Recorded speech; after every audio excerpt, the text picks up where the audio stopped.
me off the smokes. Welcome to it, y'all. Yo. This is the Welcome to It podcast. Yes. I am your boy, Lano, Pape's brother. He likes to call me Lance by my government. My mom would love that. It's my brother. Hey, we're brothers. We're happy and we're singing and we're colored. Give me a high five. Yeah, that's awesome. That's right. You guys have a jingle. That's the Wayans Bros. That's the Wayne's brothers.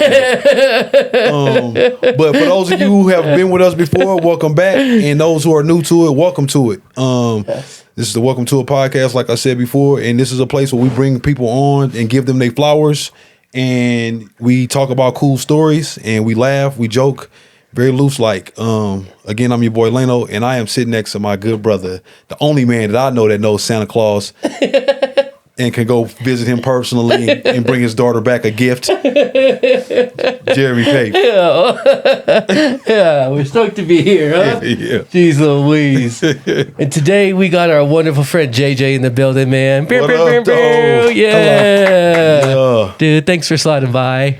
Happy to be here. I mean, I'm just next door and I see all the cars roll up and roll through every single day, and there's always something beautiful happening over here. I'm like, well, I'm gonna go by. Yeah, dude. I'm gonna talk to them. Thanks for showing up, man. Yeah, we like to start the show by giving you your flowers, man. And one of the coolest things, I'm always nervous meeting new people. Yeah. And coming into a new neighborhood, trying to figure out everything, and getting to meet you. And I've just immediately had such a big love for you. You were just like so open and kind, and I felt like we had like immediately pretty vulnerable conversations off the rip, and so that was like a real treasure for me. And so I just knew like, oh man, we're gonna have a good run together, and it's just been really cool to get to know you and be able to hang in the hood together, dude. So Thanks, man. yeah, fuck yeah, Appreciate dude. that. Fuck yeah. I feel similarly. You walk around with the type of positivity only Canadians bring. It's awesome. Yes, I gotta hold it down for the country. That's great. Man. Yeah, we got a ritual going. Yeah. Talk to us about what's Please happening. tell us about this. Yeah. You said it's a 60-pound coffee. It's Yeah, expensive as fuck, y'all. This ain't no cheap. This ain't no cheap fly-by-night shit we about to be on right now. So This is we're making a pour over. This is a Gesha Duquara from a farm in Colombia. Sick. And it's what I've been drinking a lot of lately. It's funny, you get access just by samples and people sending you stuff and trying to up the quality of what you bring to people. Mm-hmm. And I've made it to where I really, I really only get to drink anymore really high-end coffees, and this is one of those, And it's like it costs me $20 a pound before I roast it. You have to buy a large amount of it to even justify bringing it into the country, and it's got. I mean, it's going to taste like coffee, right? First and foremost, it's going to taste like coffee.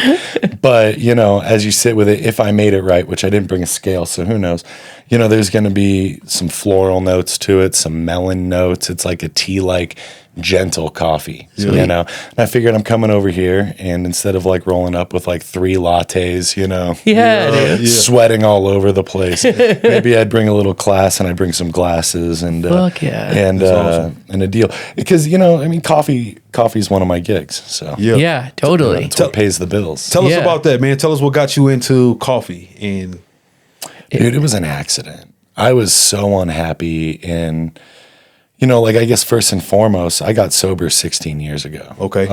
Well, no fronts, 15 years ago. Yeah. And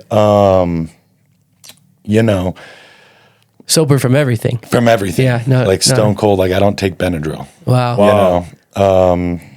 And I'll have a melatonin sometimes if I'm like really Because you're crazy. Yeah. I'm feeling crazy tonight, y'all. Exactly. So, I went to AA, I got sober, and I really wanted to prove. I had a lot of guilt, as anybody who's done what I've done should. Mm-hmm. And I really wanted to like prove to my grandfather that I could do the thing in life. And I took a bunch of jobs, you know, like I started like leasing apartments because that's kind of like selling drugs, you know? Yeah. And, you know, like worked my way up in property management. It's just a soul crushing gig. Yeah. You know, so I left and I'm like, I'm going to be an artist. I was like in the spoken word community out here for a while, you know, hitting open mics, spent a lot of, you know, freedom of speech was like, you know, I didn't miss one for years. And I decided to like switch mediums to installation art. I just wasn't writing anymore. And I needed a way to pay the bills. And a coffee shop, all the shops in town were closing. Every single one was closing, like one after the other. Like What year was this? 2016, 2017. Okay, yeah. You know? Yeah. And, you know, no one would teach me neon. It's not something that you just like learn. You Yeah. know, there's no schools. There's a couple, but not locally. And I didn't have the means to do that. So a buddy bought a coffee shop and he's like, will you manage it? And I'm like, no, but I'll own it. You give me 10%, I'll make sure you don't lose any money. You could sell it tomorrow. You'll make money or at least break even. And, you know, they had like a little roaster in there, like an electric one, and total fire hazard. I knew what good coffee tasted like, but I didn't know what made it good. You know, I'd like worked some shifts at Panera Bread and shit, made some lattes, but like I didn't know what made it good. Yeah.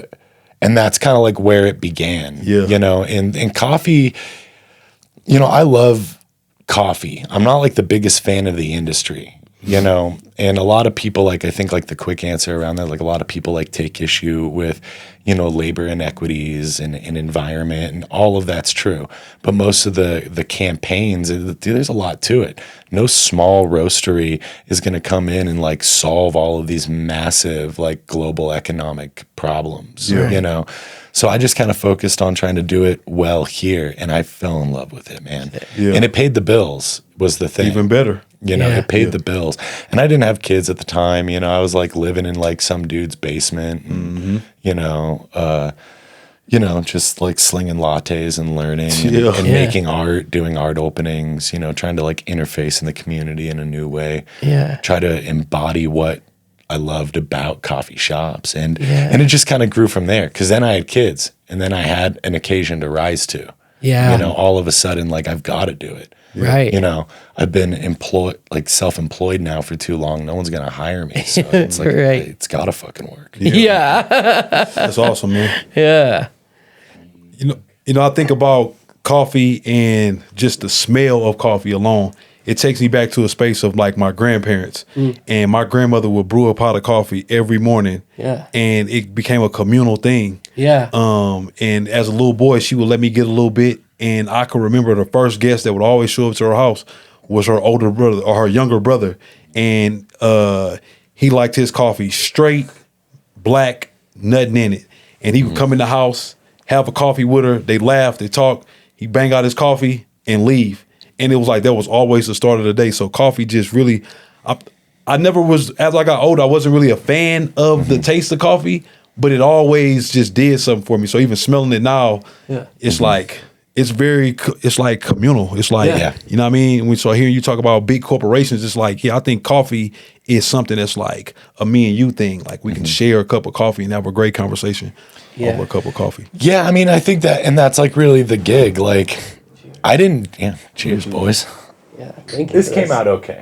It came out okay? All right, take it. There could be a little more fruit notes in it, but I didn't have the scale, so you'll forgive me. But you know, I didn't drink coffee like until I was like 21. Maybe 20. I was 20. I never enjoyed it. You know?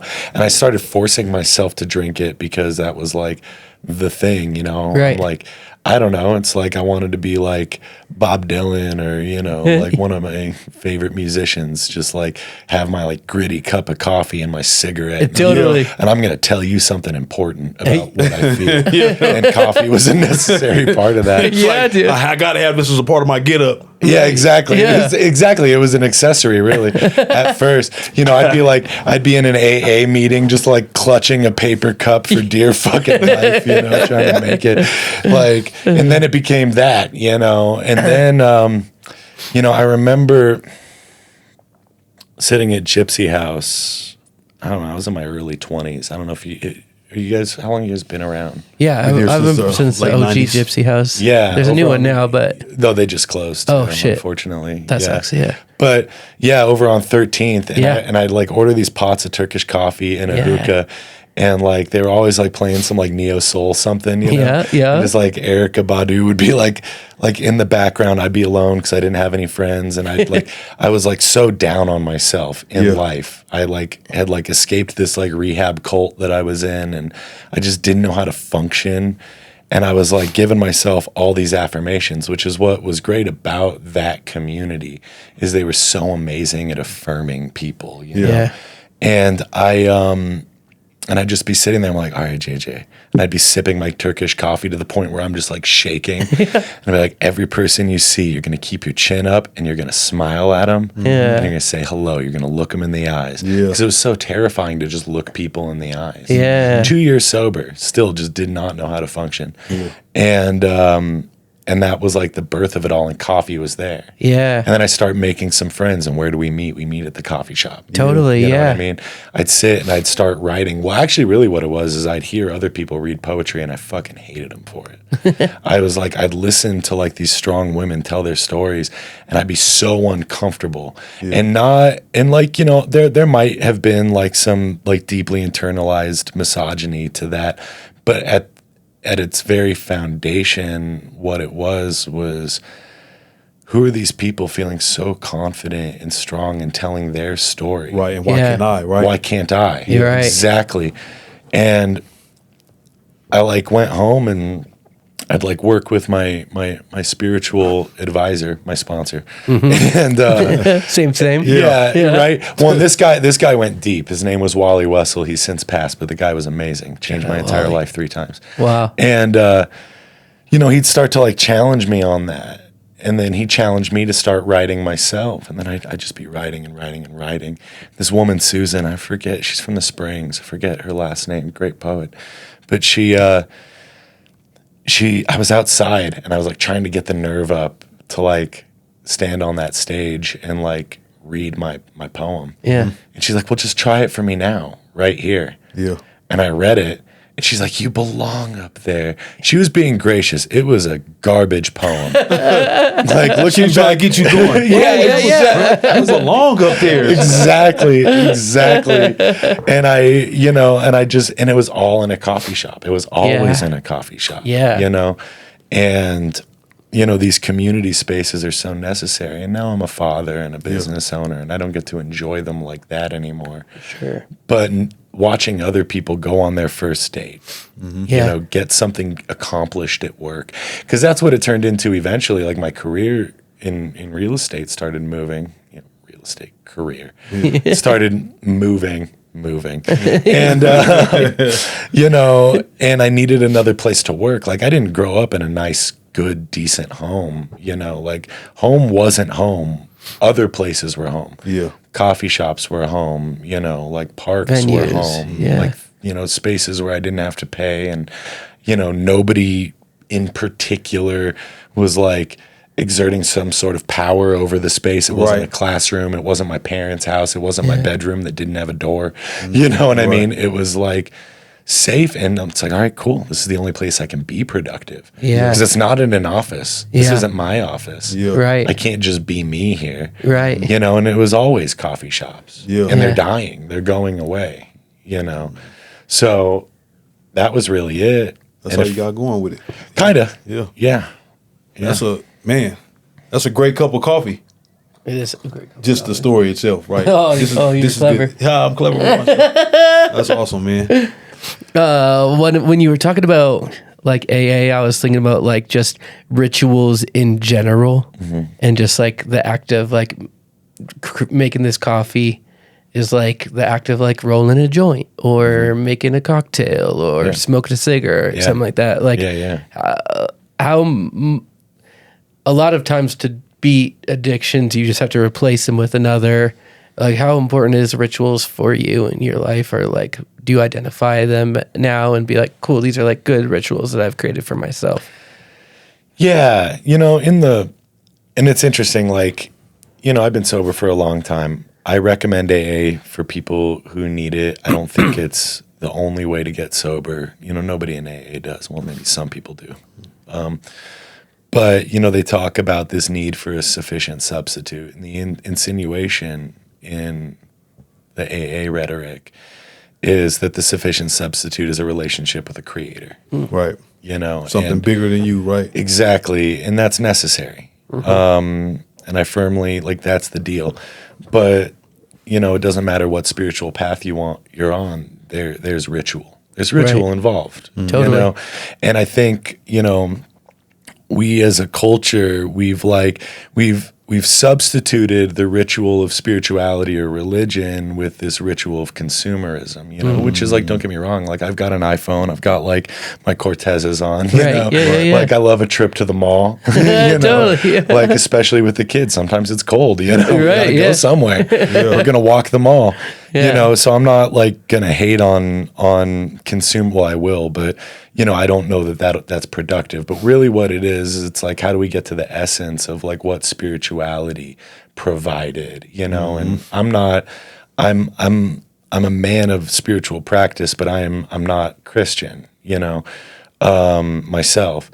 So, and there's a lot lacking, you know, if you don't have a faith and you don't have a fellowship to build from, and that's not provided for you, how do you create it? Coffee can be one of those things. You know what I mean? It can be prayer. I mean, and it is for a lot of cultures. You know, Ethiopians have coffee ceremonies regularly. You know, and it is an opportunity, and that's where coffee comes from. You know, it comes from Ethiopia, and it's like it is a part of their culture, a part of like the spiritual practice, and that's it. Yeah. You know, and for me, like being like baptized in art, being baptized in community, and you know. Like you experience God in three ways, right? There's the God within myself, the God without that I'm observing, and then the God between me and another person that you only experience when somebody's hurting maybe, and you're inspired to say something that you didn't fucking think of. That is not of me. There's so many times that somebody is hurting and I give them advice that my ass won't take that I had never heard before. That you didn't know where it came from. For sure. And that's a direct line to me and creator. You know? And ritual does that. Because you're slowing down, you're being mindful. You've got a mindfulness practice in making the coffee, you know, in rolling the joint, you know, in breathing. Totally. You know, and guiding your breath. So it's wildly important. I think that's awesome because to that point of just like I feel like coffee is a great way to have community and conversation. And when I think of like spiritual support, it's through sharing, right? Through you being able to tell me what you got going on or what you've been through or your thoughts, and then you just never know how that's going to impact the next person. So I think in whatever space you can create that safe for people, for me that is church, right? When one or two are gathered, right, and we're having a moment with each other to be able to share, reflect, right, discuss. I think that's important. So if it's over coffee, then so be it. You know what I mean? Yeah, and at the end of the day, like given that I turned it into a job, you know what I mean? It is an act of service. You know, it's an act of service, and service is an important part of spiritual process and in building community. You know, just getting out of yourself. Totally. You know, like I'm like a naturally scared and terrified person everywhere I go. You know, I just sit with this weight on my chest, just always waiting for the other shoe to drop.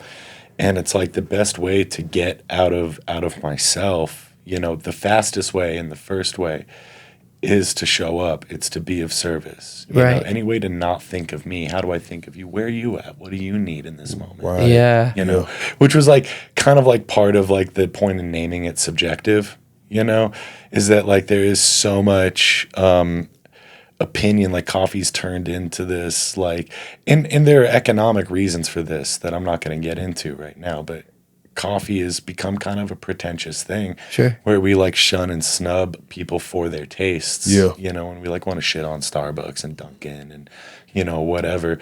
But it's like, no, I'm in the service industry and your experience is valid regardless of whether, you know, I want to, you know, fill my matcha up with like, you know, 13 different flavors. It's matcha. Don't do that. But I mean, you can. It's your experience, and I'm here to provide that for you. Yeah, totally. You know? But if you ask me what I would prefer, I think you should take all that stuff out and just have it straight up, buddy. Yeah, but who am I? Like, I'm here to be of service to you, and that's what service does. It gets me out of here, and it puts me over there with other people. So that's the name of the coffee shop? Is Subjective. Subjective. Okay. Yeah, that's dope. So So you said prior to we got rolling, man, you said you were a neon artist.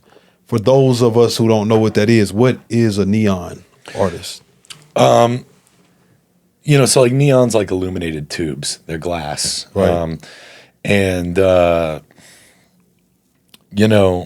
The manufacturing of these tubes, like it started in 1908, and it's what built American marketing. Right. These neon signs, they make letters, symbols, pictures, whatever. They flash, they move, you know. And it was the first way of doing animated signage. And it's a craft that's it's pretty much dead. To be honest, there's 3 of us in town that can do it. It's really difficult to get into. It's been heavily affected by, changing technology and stuff, and like the weirdness of culture around that, and how tradesmen are about passing down their craft if they might be replaced. So nobody teaches it, right? And basically what you do is you just buy some fires, some natural gas fires, and you bend glass, and then you have to figure out how to fill it up with neon gas or argon gas, and then you light it up. You make words, pictures, whatever out of it. Yeah. And I got into that, to like lead us in towards like the crux of what you guys talk about. Like I got into that because I was like, I couldn't write. I was like shifting out of poems. I was like getting into short stories, but like my mind was too busy. I just could not put a plot together. Yeah. And I like had this dream. Was it a dream or did I watch a documentary? Could have been both. I could have fell asleep watching the documentary. Maybe if exactly, but kind of. Yeah. But I'm assuming this is you going to get into your welcome to it moment is what it sounds like. Yeah, I'm leading us there. Yeah, exactly. Right. Trying to keep the beats rolling. Yeah. But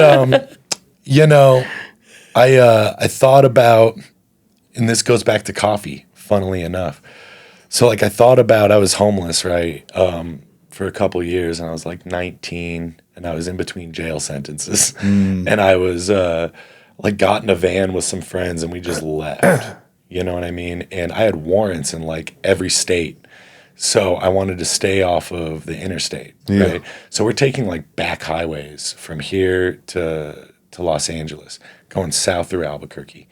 And we end up on like Route 66, like fragment roads, and there's all these old dilapidated neon signs, and I'm like expanding my music knowledge, and they're always like dropping like the neon, and I'm remembering being a kid just basking in neon glow. We all have that. Nobody, like that's not unique to me. Everybody's just like had a moment standing under a buzzing neon sign. Without a doubt. You know what I mean? And you fast forward 10 years, 11 years, I'm in my 20s. I'm like, I hate all of my body of work. I hate every song, poem, and story I've ever written. I love individual lines, though, And I like fall asleep to this documentary, and I'm like, my family's been here for centuries. Like, I am Americana. There's nothing more American than a neon sign, and I could write with it maybe. And I just I'm like, this is the thing, and that's the trip. You talk about a welcome to it moment. And this is kind of like the first of many. Was I'd done everything I ever wanted. Like I moved out of the country. I lived in Central America for a while. I've like backpacked all over. I've been locked up. I've been homeless. I've made $150,000 a year. I've made no money a year, and none of it made me happy. I had done everything I wanted, all the things that people told me that I should do to be happy. Right. I'm pretty sure nobody told you to go get locked up to be happy. No, that's not accurate. That's not accurate. Oh, what? That's the thing. Yeah. That's the thing. Is it's like where I came from, and the community I was a part of. That was like a badge. Exactly. Yeah. It was a part of it. You know, there were tattoos I avoided getting just because, you know, that would be a problem. Not if, when. When, because you know when I got locked up, you know? Yeah. And, you know, my dad spent a good amount of time in prison. It was just kind of like from him, it was expected that I would. Yeah. Wow. You know? So, no, that's not. They told, and I did it. You know what I mean? Fuck yeah, I did it, you know? And that's the thing, and none of it made me happy. And this idea that happiness is an inside job, like you make a decision to be happy, like that's so far from anything I had ever comprehended. And people who were on like a higher spiritual level than me would tell me that, and I'd be like, no, you don't understand. Like, you don't come from where I come from. You don't come from this level of poverty and have nothing and then just be happy. I need my basic needs met. I need this, I need that. And it's like, yeah, sure. Yeah. But you're gonna have to make a decision eventually. Either way. Yeah. You know, and that's what it was. Is I worked really hard to get my needs met. You know, I got that job. I checked off the list. I made like my family that, you know, kind of had it figured out. I made them proud. I made my family that, you know, didn't at all have it figured out. I made them proud. And I still wasn't fucking happy. You know, and to that end, I could choose to do what, if happiness is an inside job, I could be doing whatever. I just have to make that decision.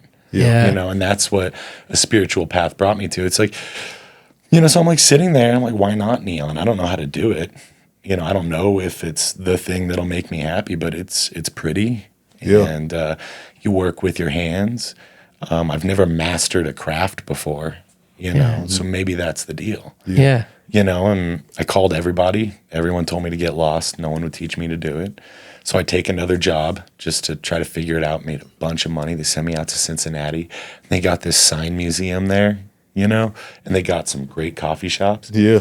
And this is before coffee. And I'm like, why not? I'm only going to do things that I enjoy. Yeah. You know, I'm only going to do things that I enjoy. And I just started saying yes to everything that was in front of me that I could find enjoyment in, you know? Yeah. And I just started saying yes. And I started making that decision to be happy, Yeah. you know? And that's not to say that there's not fear. There's so much fear. You know, I fell in love. I got my heart broken. I got my heart broken because I was living in fear. These things existed at the same time, but I was training myself to say yes. Yeah. Regardless, You know, exactly. Regardless, you know? Yeah. And it all just kind of fell into place. Yeah. It all just fell into place. Not That's kind awesome. of. It did. Yeah, it did. Yeah. That's awesome. Yeah. And it was because you attribute a lot of that to training yourself to saying yes and just kind of allowing life to Getting out of my own way. Yeah, totally. Getting out of my own way. And if I think about like the headspace I was at back then, you know, it's not a headspace, it's a heart space. I think about where my heart was at back then. And it's like all the things that I had, you know, so like from a Buddhist standpoint, you know, and the Four Noble Truths, you know, I'm going to suffer, right? You know, I'm here with a body. I experience hot. I experience cold. I have expectations. I have attachment. First noble truth, suffering. Yes. Right. Second noble truth, suffering stems from attachment. I'm going to have to go through these experiences anyway. You know what I mean? So whatever, I'm going to sit with it. And I'm like sitting in AA meetings. And if I'm angry, if I'm upset, if I'm scared, I'm just honest about it. Yeah. And now I start attracting people who appreciate that level of honesty. Yeah. You know what I mean? And they crave it. Yeah. You talk about the thing that like brought us together is like vulnerability. Lead with it. Yeah. Yep. Lead with it. Yeah. You know what I mean? Like, I'll just be vulnerable. It makes it easier. And part of it's like an attachment based like coping mechanism that it's like if I'm vulnerable, you know what I mean? Like, all right, we got that out of the way. Like, I'm scared all the time. Yeah. Also, I don't like this person because I'm scared. Yeah. You know, like, just get it all It's like, out. oh no, he just got attachment issues. He's all right now. Me, JJ. Exactly. He's gonna hate you for the first 5 minutes. You're gonna hate him if you show him that you're a human being. Yeah. He'll come around. you know, and I just started saying yes to things. Yeah. You know, which was hard because it's like you stop taking actions that prop up your attachments, and it kind of feels like you're floating awkwardly in a really uncomfortable way because the net's gone. You cut those cords one by one, and you're just floating, and nothing's holding you up. So you have a choice. Are you going to live in fear? You know, you can. Sometimes I do. Yeah. You know, I'm just coming out of like a 4.5-year period of only living in fear, being terrified, you know, letting it run me once again. Yeah. You know, because it will. It'll come for you. Yeah, for sure. And like all of my businesses are just built off of this period of my life when I was totally free. Yeah. You know what I mean? Yeah. Like I said yes to everything. I attracted wonderful people. I was of service to them without any thought of how it might benefit me. And guess what? Things started happening. Yeah. You know what I mean? I got a coffee shop, 10% of a coffee shop just by saying yes and being open to it. I started buying the equipment I would need to make art. I started taking on projects that were so far out of my ability. You know what I mean? I took jobs that didn't pay just so I could learn something, you know? And my life started like building and growing. And then the fear. Yeah. Because then now you've got a house of cards that you've built for yourself. Yeah. Now you've got something to lose. I was going to say, so like, where does your no come into play in your life? Like, is there a no for you in things? It depends on the day. Yeah. It depends on the minute, you know?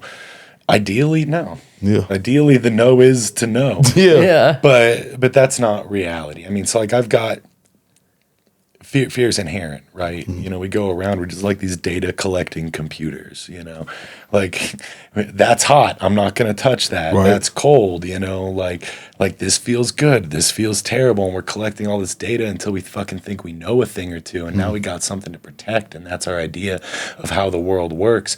And we're really attached to that until it doesn't work anymore. We let it go. And now we feel peace again. Right. Yeah. And like, it's just that cycle in life.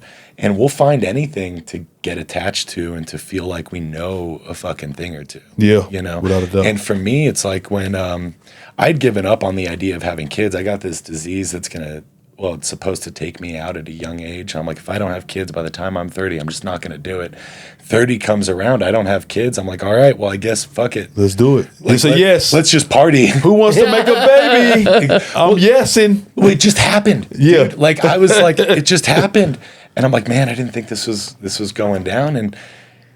But now I've got something to lose. Yeah. I've got a family to support, and they're not going to grow up the way I grew up. They're not going to have a crazy dad. They're not going to like live worried about like, you know, moving every year, you know, and I had to like, now all of a sudden these things I love, all these things I said yes to, now they're like a thing that I need to make. It has to make revenue. Yeah.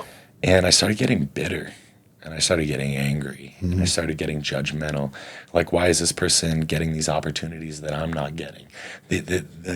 They're not a real company. They're 4 personalities in a trench coat. Like, you know, like, what are they doing? You know, and I started just like getting so judgmental, you know? Yeah. And COVID hit, and the family starts building, and I'm like just sequestered to my apartment and then my job, you know? Yeah. Which I love. I asked for it. Right. I built it brick by brick, you know? Yeah.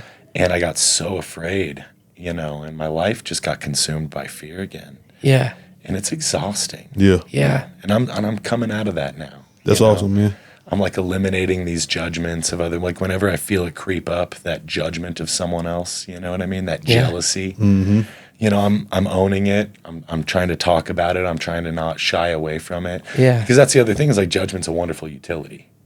You know what I mean? Like think about it. Like on one level, like it's assessment, the ability to discern. You know, Right. like, oh, maybe this person isn't a safe person. Right. But also it's a great way to build camaraderie. Yeah. You know, you just like sit around talking shit. Like, you know what motherfucker I hate? Yeah, no. You hate them too? All right, cool. I'll give you 4 new reasons to hate them. We'll hate them together. It's gonna be great. You know, until it stops working Right. Yeah. and servicing you. Right. You know what I mean?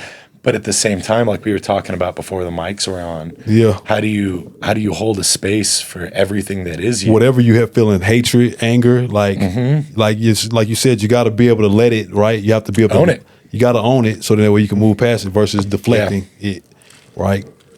Yeah, otherwise it's just going to walk with you. It's going to dominate your subconscious. Oh yeah, for sure. If you're just pretending to be I'm kind good. and happy. I'm good. I'm good. Right? Like, Yeah, you know what I mean? everything's fine. Yeah, it's so. I mean, I think faking it till you make it can only go so far. Right. You know, I got a good buddy of mine. He's older than me, and he's always telling me, he's like, man, you're fast, but you can't run forever. And I just be like, damn. He's like, you might outrun whatever's going on with you today. He's like, but you can't. He's like, there's nobody who can sprint 24/7. So he's like, you got two options. Either you try the option of keep running and then getting exhausted, and then you got to deal with this thing, and you're depleted fighting something that's bigger than you, or what you feel like is bigger than you, or you can conserve the energy and just stand and fight it and deal with it. And so I'm just like, I live my life by that. I'm just like, I'm not running from nothing. Like, you know what I'm saying? Especially if running is not what the answer is, right? Some things you do have to, you know, separate yourself from. But I think a lot of things in this life is like, no, stand and deal with it, because you may get away today, but tomorrow that shit might be right outside. Yeah, no, you've got and you've got to confront it. And I've never, and that's, you know, running isn't something. I kind of come from the opposite side of things where, well, no, I guess no, fuck, it's the same thing. Sorry, where it's like, yeah, like I always run. Well, no, same but different. I've always run towards things. Yeah. Never from things. Yeah. I've always run towards them to the point where I'm just manufacturing my own problems. Yeah. You know? Like, dude, I got back. I was living in Central America for a while, right? Yeah. And I come back and, you know, I was a pushover, right? I went from like nice guy to like just like an angry son of a bitch to like now I'm trying to like find that medium of how do I like hold boundaries. I don't need to like prove a point because you overcorrect, right? Yeah. And I started like fighting again when I was like in like my late 20s out of nowhere. I was like, man, I'm sick of people. I'm sick of like being nice to everybody. Yeah. So I just start shit with strangers. And the thing of like getting in a fight after you're 26 is like nobody's winning. Yeah. You know what I mean? Nobody's going to fuck it. Like, dude, you can fuck that guy up. You walk away, you lost. Yeah. You look like an idiot. Yeah. You know what I mean? And like, and even so much to the point of like life gets quiet. And instead of like appreciating it, I'm tilting at windmills. It's that whole Don Quixote thing. You know what I mean? Like, you know, I'm looking for dragons to fight constantly. Yeah. Because that's the only way I know to live. Everything was like one battle to the next. And it's like now I'm not comfortable unless I'm fighting. Yeah. And I remember the last time my life was like truly beautiful, and it's truly like it's always been truly beautiful, right? It's like, are you just gonna acknowledge it or not? Totally. But it's like the last time I was in that headspace of like acknowledging how beautiful life is and it's like I had this little saying, it's like the war's over. Yeah. The war's over. Yeah. You know, just sit and enjoy. That's a thing that you have to remember with kids. Yeah. You know what I mean? Yeah.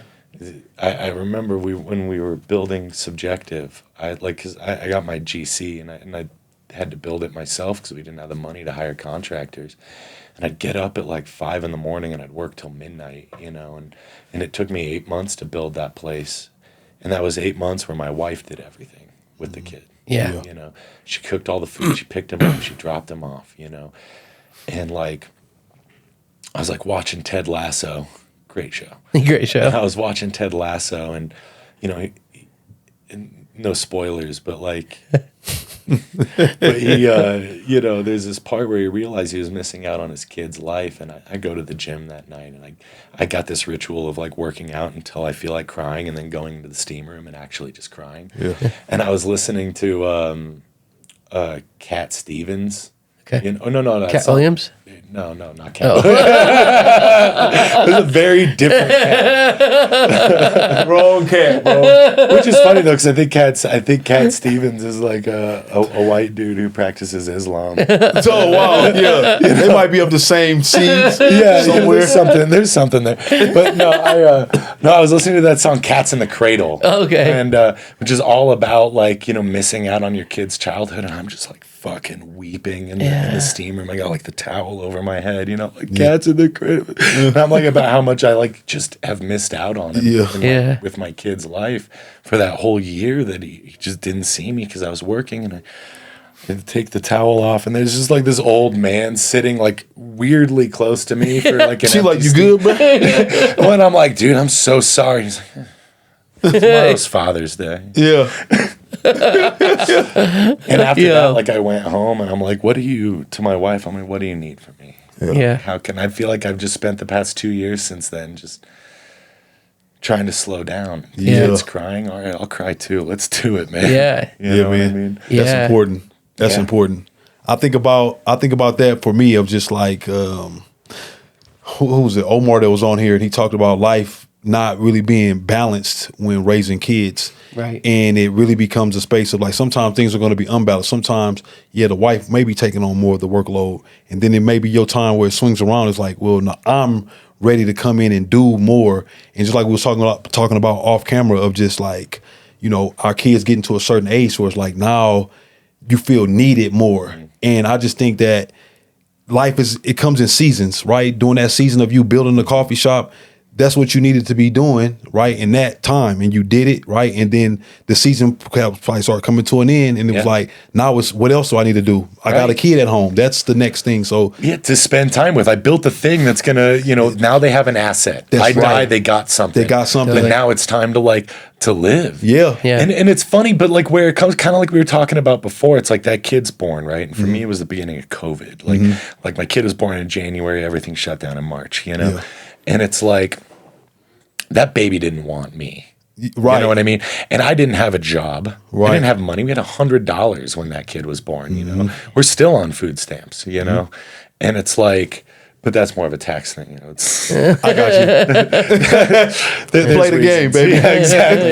You know what I mean? But like, the kid was born and it's like, he would cry if he wasn't on Sammy, it's my wife, on Sammy's chest. Yeah. We didn't have any money. The only thing for me to do was to go get money and to figure it out. That was your job doing and that time. I felt useless at home. Yeah. I felt useless, because it didn't want me. Yeah. And I'm just there, you want me to sanitize the bottles? Yeah. And it's like, and again, I needed to go find a dragon. Yeah. And that dragon was really easy to justify because we needed money. Yeah. And the whole world is shut down. It's going crazy. You know what I mean? Yeah. And I created that dragon, and it was a real one to an extent. But I've slayed that dragon 4 times. I'm literally beating a dead horse. You know what I mean? Over and over again. Why? Because it's easier than looking inside and saying maybe I'm running. Yeah. Maybe I'm running. Maybe showing up in a new way and being more emotionally available to my wife and to my kid, maybe sitting there and like dealing with the screaming and engaging in a new way, playing pretend, doing these things. They're not, it's not putting like a hammer to a nail. It's not bending glass. It's not pouring a latte. It doesn't mean money in my pocket, which is what I as a man have been conditioned to do. Right. And now it's a whole new set of fears. Yeah. To confront, and that's the new dragon. Like, how do I show up? For sure. Yeah. That makes me think about when my second child was conceived, and we, right. All right, let's talk about it. Yeah, let's talk about it. It was a great time. But I never what were you wearing? A Grinch teeth. No, I'm just playing. But now I remember when we didn't know what was going on when she was sick, and then I got home from work and the house was pitch black dark, and I'm like, what the fuck is going on in here? Usually the dog will be up waiting for me. Like nothing was. I'm just like, so I go in the room. I'm like, hey, yo, you good? What the doctor say? What's up?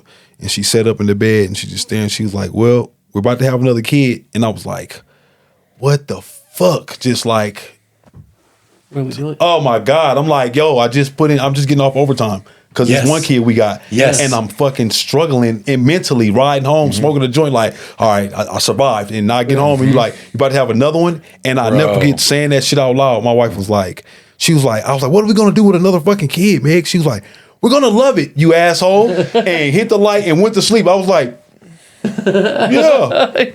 I guess that's it. It was this, we Yeah. had just finished construction, right? I'm like, I might get a vacation soon. I might get a day off, like literally. And she's like, I'm pregnant. I'm like, what are we gonna do? What are we gonna do? And I'm like, I don't know if I could do it. I need a break. I think I might have a heart attack tomorrow if the timing's At 5 o'clock, right? If that's like okay. Right after my geisha. Exactly. And she's like, I'm weird because I'm an only child, and we're not putting Rowan through that. Mm-hmm. And, you know, this age gap's about to be weird. Yeah. We're going to do it. If we don't, I'm going to resent you. I'm like, fuck, well, that's not on the table. Well, Yeah. but do you feel like a better father the second time around? oh yeah, without a doubt. Do you feel like a better husband, partner? Yeah, I think I think the kids have evolved me. Yeah. Because I've had to show up differently for each kid, each pregnancy, each moment that was going on in life. One kid, we was living in an apartment. The next kid, we was trying to buy a house. Next kid, we just thinking like, okay, how do we expand from here? What are we going to do with How many are there? Yeah, there's 3 of them. Okay, so My son and I got approaching Nick Cannon quick. No, not even close, baby. I'm so far from that I went to the doctor after my 3rd one was like, yeah, I'm done having kids, babe. Like, you know what I'm saying? If you want to find another suitor, you know what I mean? If he makes enough money, then we can consider it. But I'm done spitting out, Tap baby. a 3rd in here. Yeah, hey, Tap, you're it, brother. Dad. Kids say hello to our dad, our other dad. Yours and mine. So yeah, no, I think it definitely I've had to show up differently for each kid, and I wouldn't trade it for nothing, because I just think about the man that I've become through just having children. Do you have a welcome? You got 2. Yep. Easier the second time? You better? Are you a better man now? Definitely a better man. I still think I was just thinking about this the other day. I think I'm still figuring out because having 2 girls is like so vastly different than the household that I grew up in, which was like all boys. My mom was a tomboy. Everything was aggressive. Yeah. And then just this softness. So, but my youngest is even more of a girly girl than my oldest, and so just like I think I am slowly refining into maybe not like a softer dude, but just at least like being able to be with that without being like, this sucks. Have you ever had that Bluey moment though, where like you're playing rough with them, and like they do the thing where bingo, daddy, you're playing too rough. Yeah. My son will say that. But I guess like, because there's like the welcome to it moment, and I think like, if I think that, right, I'm thinking, and this is like the problem with, maybe not problem, but this is just a fact of how I was raised, you know, is it's like, oh, that means career. Right. You know right. what I mean? Yeah. That means, and if not career, maybe spiritual strife, whatever. Sure. You know? But something you focused. Yeah, exactly. Yeah. But there is this welcome to it moment around fatherhood. Yeah. And around like my larger role in the world. Yeah. You know, as you know, I've got 13. No, I think I got less than that. I've got 11 employees. I got 2 kids. Totally. Got a wife, a business partner. You Yeah. know what I mean? It's like, you know, I always wanted a big funeral. You on your way, Pop. You on your way. Yeah. He was a great man. And yeah, every time I'm like, man, I haven't been complimented in a while. I just fantasize about my funeral. That's when it all hit. Then they realized my greatness. It's never gonna be the same without you, JJ. Yeah, for real. I never got to tell you, man, but that fucking cup of coffee changed my life. And then 2 weeks later, everybody's got to pay rent, and I'm in the ground. But, you know, Right, it's yeah. a great day. No, but it's like I've been having that recently with like the boy struggling with the older boy struggling in school, and just floored.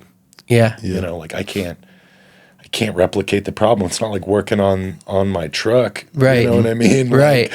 Like, you know, and you're just so powerless. You send them off, they walk through the door, you're like, God. Right. Yeah. I hope the world's kind to him, was my thought on the first day. Yeah. But now I'm like, fuck, I hope he's kind to the world. Because, Yeah. you know, and I'm so powerless to it. And it's like, all I can do is show up and slow down and show up and slow down. And now I have these moments where like they're both crawling all over me. Yeah. You know what I mean? Yeah. Yeah. And Sammy. And then I'm like, I'm running back and forth between that and cooking dinner. And I'm like, this is it. Totally. Yeah, without a doubt. Yeah. This is it. This is the whole thing. Yep. Totally. You said something earlier about this kid didn't pick me or doesn't need or something like that.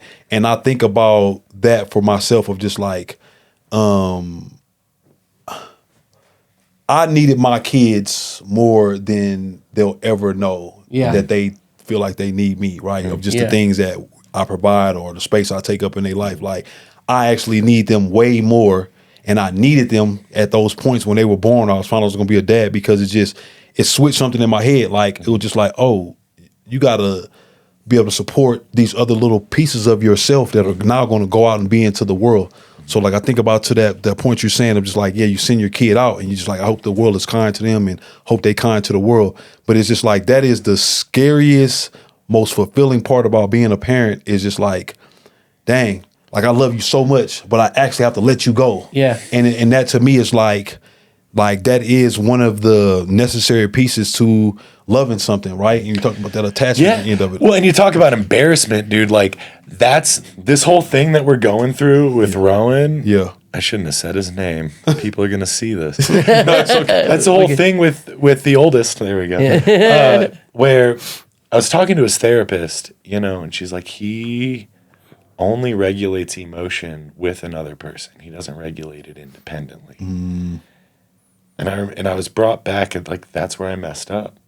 Like that's all parenthood is just thinking about moments you messed up. All the times you fucked up. All the time you did. Yeah. And the time you're like, stop it. And they're like, are you going to yell at me? Oh. Right. Not now. But it's that thing of like, you got to let them go into the world. Yeah. And it's not when they're 16. No, it's right now. It's right now. Yeah. It's right now. And I remember this you talk about like, that's where I fucked it up. I don't want him pissing off other people. So when we're out in public, we don't go out in public, but when we are out in public, I'm like, get out of get over here. I didn't give him these fuck around and find out moments. I didn't give him moments to learn to regulate his emotions independently. Yeah. And I think back to when I was working all the time and he was like a year old, like, when they're learning to crawl. So like 6 months old. Right. And I'm like, hey buddy, come here. And I wanted him to crawl towards me. It's like some of his first movements. And I wanted him so badly to crawl towards me. Yeah. And he turns around and he crawls away. And I'm like, oh, this is it. Yeah. This is parenthood. Yeah. Yeah. They're just crawling away forever. Constantly. And then our job is to be guides. Right. Yeah. Go ahead. And to not take it personal, too. And to not take it personal. That's one of the biggest things that I've been really recognizing. And I want to hold him so tight. And all I did was just make it to where he only regulates his emotions with me. So he gets into a classroom setting. He's like, where's my dad at in here? Exactly. And he's scared. It's like, I did that. I didn't give him these opportunities. Yeah. So now, we're trying to right that wrong. We're giving, like, he's got to learn it. Yeah. And I mean, he's still young enough. Yeah. I mean, I mean, more than enough time. He's only 6. We're learning on the fly.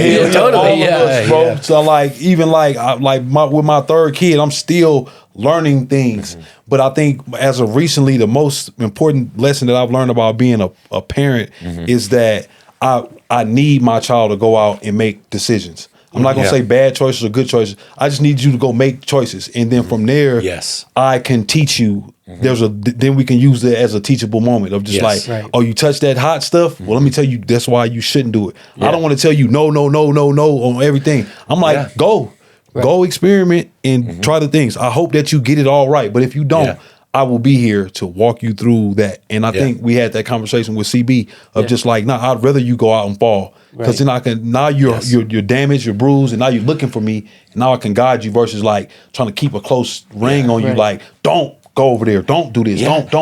And I don't know about you. Like, I feel like an imposter in some ways because it's like I'm over here and I'm like, I'm not going to be this helicopter dad that's always watching over him and stuff. And he'd fall down. I'd be like, good, get back up. You're right. And I would have this kind of like masculine way of doing that. Yeah. And that was my front. Right. But that's not the reality of it. Right. The reality is it's like the kid needs to learn something and I'm telling him. Right. I'm not letting him figure it out himself. Right. Yeah. And, I'm like, it takes patience. Yeah. You know what I mean? It's not about just being tough and letting them fall. Right. It's about having the patience to slowly explain something. Yeah. Totally. Let them learn. In their world, right? We were just talking about that, because sometimes telling them all these theories and thoughts, going over their head. They're like, I don't understand they can't that. contextualize. Dude, I'm working on my numbers and letters, and spelling my name, right? Keep it here for me. Like the other day, my son came home from school and he was kind of down in the dumps, And now he got out the car. I'm like, what's up, buddy? He's like, he give me these things like, he's like, my feelings are hurt. Somebody was being mean to me. So I'm like, all right, bro. So I look at the thing and the kid writes an apology note and was like, Carter, I'm so sorry for talking mean to you and doing stuff like that. And I'm just like, well, they apologize, man. And he still kind of had his chin down. And I'm like, all right, hold on. Wait.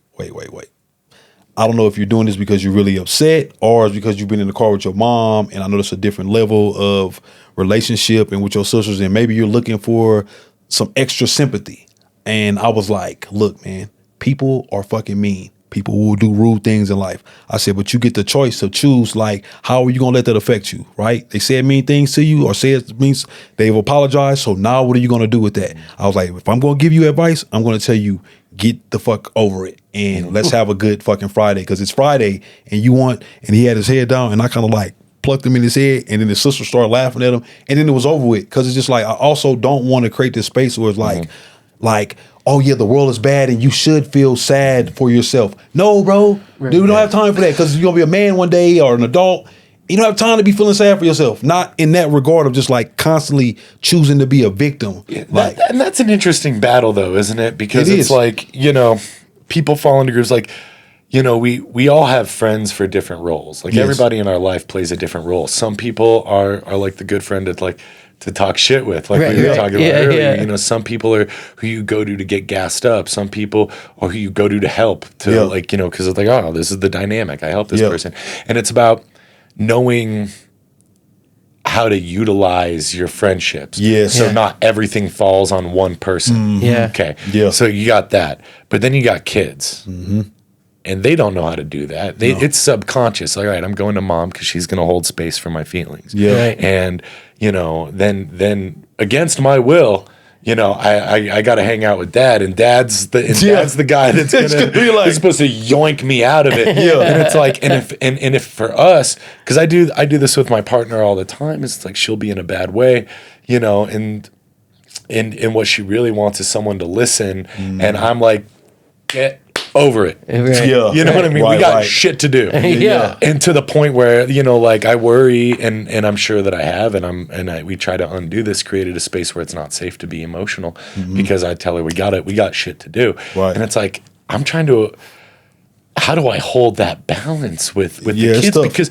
Because my wife, she's an adult. She's got the ability to choose. Maybe she doesn't bring that to this guy. Maybe she should bring it to her friend Hades or something. Maybe Hades will listen. But my kids don't have that choice, and that's an interesting one. It's like, how do I hold both of those spaces, but also how do I be honest with myself? Because like the reality is it's like these are choices we make. These are decisions we make. Am I going to be just overly affected by that's not for me to decide. Am I going to be incredibly affected by the mean thing that somebody said to me?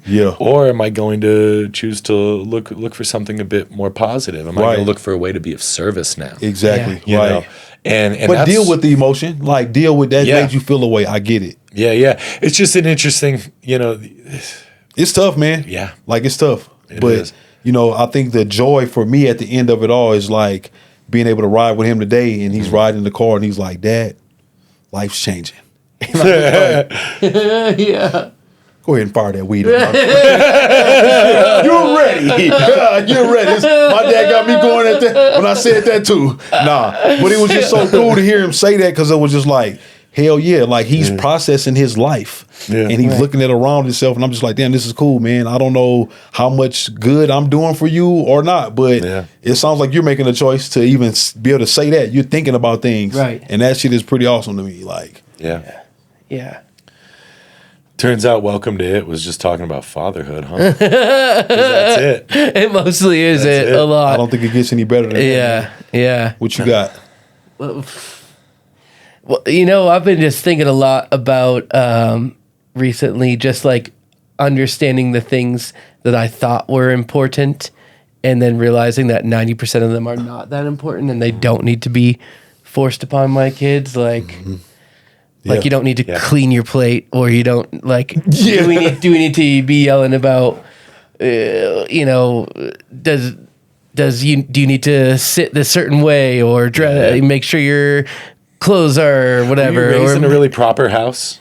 When it comes to table manners and going out and interfacing with the public? Yeah, both of my parents were. My mom was a pastor, and my dad was a missionary kid. Oh yeah, you were. So like super religious. Yeah. Yeah, so like a lot of like, and then my grandparents they did a good 3 job forks raising on me. the table. Oh no, not that proper. Like proper white trash, I guess. Like a very structured, trashy people. You're gonna have manners. Yeah. And so like I think just like the doctrine was really important to them, and so just like these abstract rules, and I've just been really like unwinding like those things that were put on me of like being quiet or doing that type of shit and being like, that doesn't fucking matter. And my wife always reminds me, because like, obviously I love my dad, but we don't have that good of a relationship because he was such a doctrine focused person. And I just didn't resonate with that. And so now in my like 20s, I try to put as much distance between him and I as possible. And I just don't want my kids to do that, because I don't want them to think of me as like a tyrant. Well, and it's interesting, right? Because there's like lessons in it. You know, I was thinking about this with Rowan being a son of a bitch at school. And at first, because it's behavior, right? This isn't like, look, whatever, and everybody's always trying to give somebody a diagnosis. I'm not a professional, so I'm going to stay out of that. But, you know, ultimately, regardless of why, what he's doing is a learned behavior. And I'm like, maybe we haven't provided him enough structure. And I'm like, I'm not, because it was the same. It was like, you know, you're going to clear your plate. You're going to do your dish. You're going to sit upright. You're not going to put your elbows on the table. Right. You know what I mean? You're going to try everything on your plate. Right. And it was like, and I was raised with that from a manners standpoint. So if I got in a room with some people with some class, I wouldn't embarrass myself or embarrass the family. Right. You know, and that's a shit motivation for why to have manners. Totally. And I had never sat and asked myself, why? Yeah. Why don't we put our elbows on the table? Right. Now, the historic reason is because tables weren't built to have elbows on them and you overturn the table. But the reality, I think, today is that it's a class. Rude. It's rude. Somebody just sat here. Animals gave their life for you to eat this meal. Yeah. You know what I mean? Like the wheat grew out of the ground. Yeah. And it took months. And all these things had to die, and somebody sat over a hot stove and cooked it for you to have your elbows on the table. You're right. That's rude. Yeah. Somebody worked hard and put intention into every dish on this plate, and you're not going to at least try it. You don't have to like it. I don't even need you to pretend to like it. Right. But you should try it. Out Totally. of respect. And now, how do you translate that to a 5-year-old? Right. You know, cannot. Right. Who's like, I just want to go play Minecraft. I'm like, dude, me too. Will you please? Like, like let's So we go. can be done with this part of life. Yeah, we've got a nether portal to make, bro. Like, but I need you to eat. You're slowing up the process, brother. Yeah. So how about we say thank you to mom for this meal? Like, dude, I don't like pork either, but we gotta eat it. Right. And it was the most affordable thing at King Super. Yeah. We're eating a lot of pork. No, but you know, and slowing him down is it's like it's not that serious. But if I'm gonna say it is, maybe I should know why. Maybe I shouldn't bring my baggage. Totally. Into it. Totally. You know? And is it a lesson for a 4-year-old, or is this maybe a lesson for an 8-year-old? And maybe we don't need to enforce it with, today. with so much vigor today. So heavy. Yeah. Because again, it's like going back to like, are we meeting them where they're at, or am I just thinking that this is like how it has to be right now? How old's your youngest? 4. 4. How old's your oldest? 6. Oh man, so you have to have lessons for 4-year-olds and 6-year-olds at the same dinner For table. sure. Yeah. That's challenging. I remember being there with my daughters though.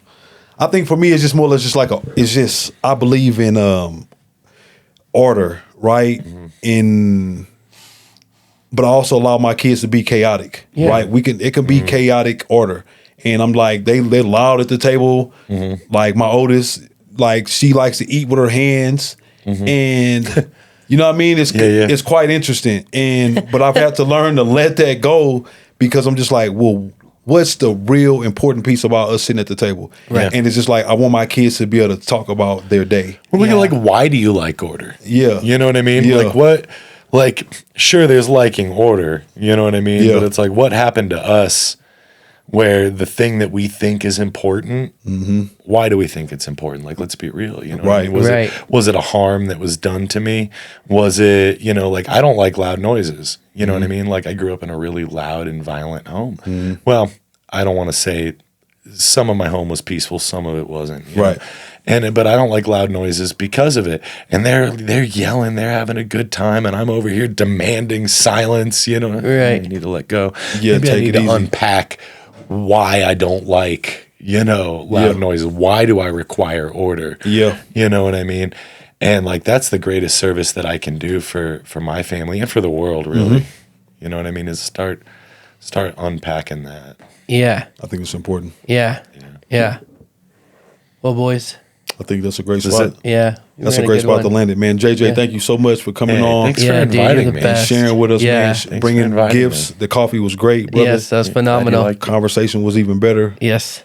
Let the folks know where they can come break some bread with. Oh yeah, because I'm on like a camera. Yeah, and that's stuff. that's someone's you right watching here. us. Yeah. This is you right here if you want to That's talk it. straight at them. Subjective Coffee, Rooster Cat Coffee, Neon Dad for the art. I don't really do a lot of art on there. It's mostly fatherhood. But if you want to talk about neon, That's the biggest art project ever. neon for real. Yeah. My best installation. Yeah, dude, truly. Truly. Yeah.